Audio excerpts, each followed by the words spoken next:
Chapter 12 Alice's Evidence. Here, cried Alice, quite forgetting in the flurry of the moment how large she had grown in the last few minutes.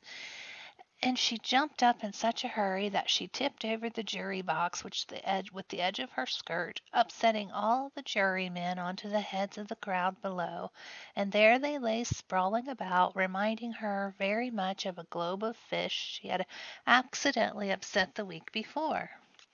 "Oh, I beg your pardon!" she exclaimed in a tone of great dismay, and began picking them up again as quickly as she could, for the accident of the goldfish kept running in her head, and she had a vague sort of idea that they must be collected at once and put back into the jury box, or they would die. "The trial cannot proceed," said the king in a very grave voice, "until all the jurymen are back in their proper places. All," he repeated with great emphasis, looking hard at Alice as he said so. Alice looked at the jury box and saw that in her haste she had put the lizard in head downwards, and the poor little thing was waving its tail about in a melancholy way, being quite unable to move. She soon got it out again and put it right. Not that it signifies much, not that it signifies much, she said to herself. I should think it would be quite as much use in the trial one way up as the other. As soon as the jury had a little recovered from the shock of being upset, and their slates and pencils had been found and handed back to them, they set to work very diligently to write out a history of the accident, all except the lizard, who seemed too much overcome to do anything but sit with its mouth open, gazing up into the roof of the court. "What do you know about this business?" the king said to Alice. "Nothing," said Alice. "Nothing whatever?" persisted the king. "Nothing whatever," said Alice. "That's very important," the king said, turning to the jury. They were just beginning to write this down on their slates when the white rabbit interrupted. "Unimportant, your majesty means, of course," he said in a very respectful tone, but frowning and making faces at him as he spoke. "Unimportant, of course, I meant," the king hastily said, and went on to himself in an undertone. "Important, unimportant, unimportant, important," as if he were trying which word sounded best. Some of the jury wrote down important and some unimportant. Alice could see this, but as she was near enough to look over their slates, but it didn't matter a bit, she thought to herself. At this moment the king, who had been for some time busily writing in his notebook, cackled out, "Silence!" and read out from his book, "Rule 42, all persons more than a mile high to leave the courtroom." Everybody looked at Alice. "I'm not a mile high," said Alice. "You are," said the king. "Nearly 2 miles high," added the queen. "Well, I shan't go at any rate," said Alice. "Besides, that's not a regular rule. You invented it just now." "It's the oldest rule in the book," said the king. "Then it ought to be number 1," said Alice. The king turned pale and shut his notebook hastily. "Consider your verdict," he said to the jury in a low, trembling voice. "There's more evidence to come yet, please your majesty," said the white rabbit, jumping up in a great hurry. "This paper has just been picked up." "What's in it?" said the queen. "I haven't opened it yet," said the white rabbit, "but it seems to be a letter written by the prisoner to somebody." "It must have been that," said the king, "unless it was written to nobody, which isn't usual, you know." "Who is it directed to?" said the jurymen. "It isn't directed at all," said the white rabbit. "In fact, there's nothing written on the outside." He unfolded the paper as he spoke and added, "It isn't a letter after all, it's a set of verses." "Are they in the prisoner's handwriting?" asked another of the jurymen. "No, they're not," said the white rabbit, "and that's the queerest thing about it." The jury all looked puzzled. "He must have imitated someone else's hand," said the king. The jury all brightened up again. "Please, your majesty," said the knave, "I didn't write it, and they can't prove I did. There's no name signed at the end." "If you didn't sign it," said the king, "that only makes the matter worse. You must have meant some mischief, or else you'd have signed your name like an honest man." There was a general clapping of hands at this, and it was the first really clever thing the king had said that day. "That proves his guilt," said the Queen. "It proves nothing of the sort," said Alice. "Why, you don't even know what they're about." "Read them," said the king. The White Rabbit put on his spectacles. "Where shall I begin, please, your Majesty?" "Begin at the beginning," the king said gravely, "and go on till you come to the end, and then stop." These were the voices the White Rabbit read. "They told me you had been to her and mentioned me to him. She gave me a good character, but said I could not swim. He sent them word I had not gone. We know it to be true. If she should push the matter on, what would become of you? I gave her one, they gave him two, you gave us three or more. They all returned from him to you, though they were mine before. If I or she should chance to be involved in this affair, he trusts you to set them free exactly as we were. My notion was that you had been, before she had this fit, an obstacle that came between him, ourselves, and it. Don't let them know she liked them best, for this must never be.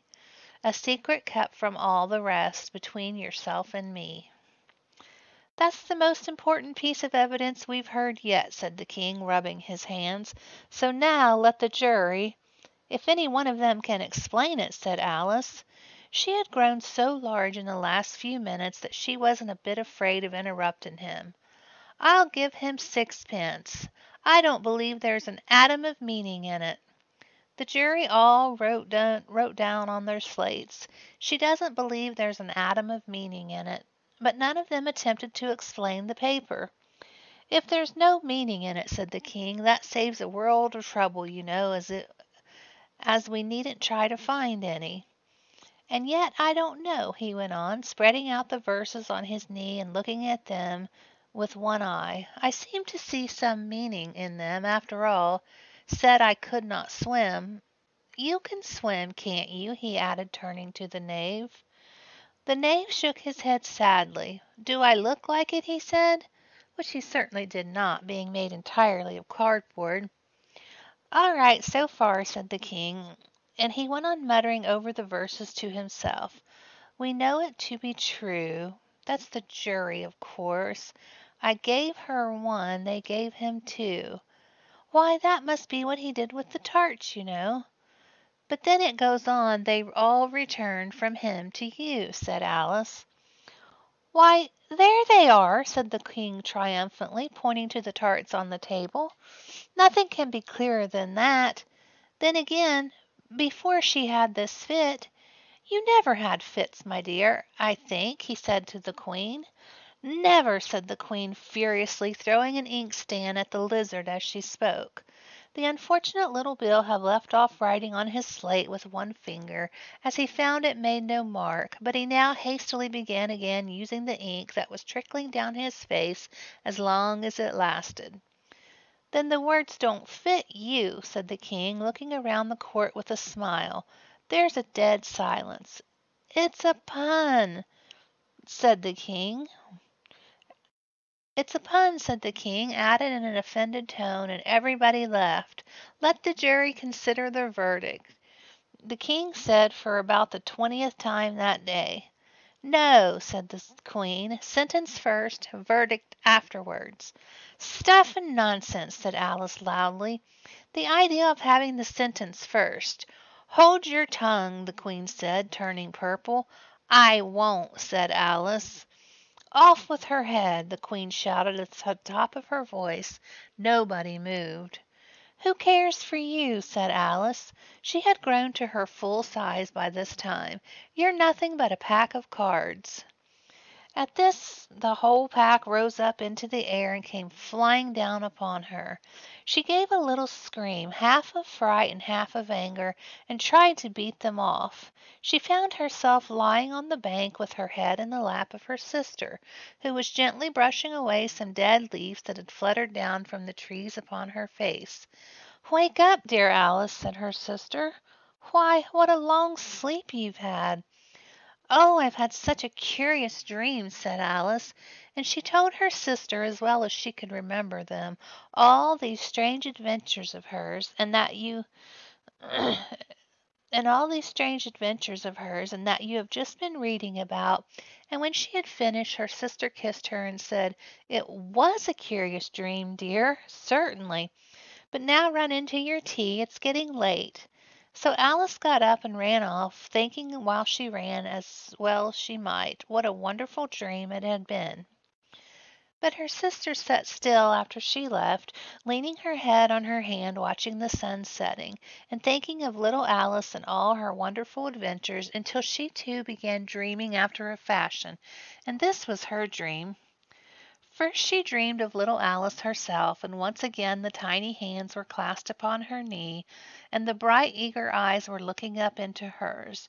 She could hear the very tones of her voice, and see that queer little toss of her head to keep back the wandering hair that would always get into her eyes. And still she listened, or seemed to listen. The whole place around her became alive with the strange creatures of her little sister's dream. The long grass rustled at her feet as the white rabbit hurried by. The frightened mouse splashed his way through the neighboring pool.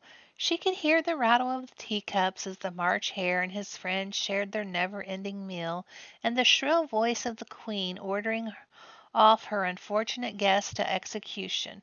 Once more the baby pig was sneezing on the Duchess's knee, while plates and dishes crashed around it. Once more the shriek of the griffin, the squeaking of the lizard's slate pencil, and the choking of the suppressed guinea pigs filled the air, mixed with distant sobs of the miserable mock turtle. So she sat on with closed eyes, and half believed herself in Wonderland, though she knew she had but to open them again, and all would change into dull reality. The grass would be only rustling in the wind, the pool rippling to the waving of the reeds, the rattling teacups would change to tinkling sheep bells, and the Queen's shrill cries to the voice of the shepherd boy, and the sneeze of the baby and the shriek of the griffin and all the other queer noises would change, she knew, to the confused clamor of the busy farmyard, while the lowing of the cattle in the distance would take place of the mock turtle's heavy sobs.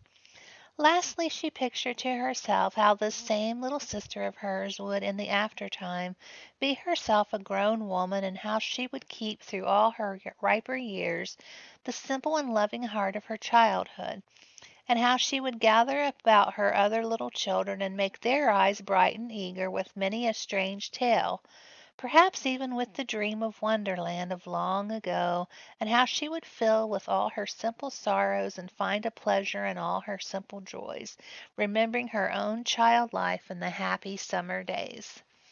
The end. Thank you guys for sticking with me and reading this book. I think we're going to do some Mother Goose fairy tales next, and then not sure after that, but thank you for listening. Thank you for sticking with me. If you'd like to see my channel grow, please comment, like, subscribe, share on social media, and I thank you very much.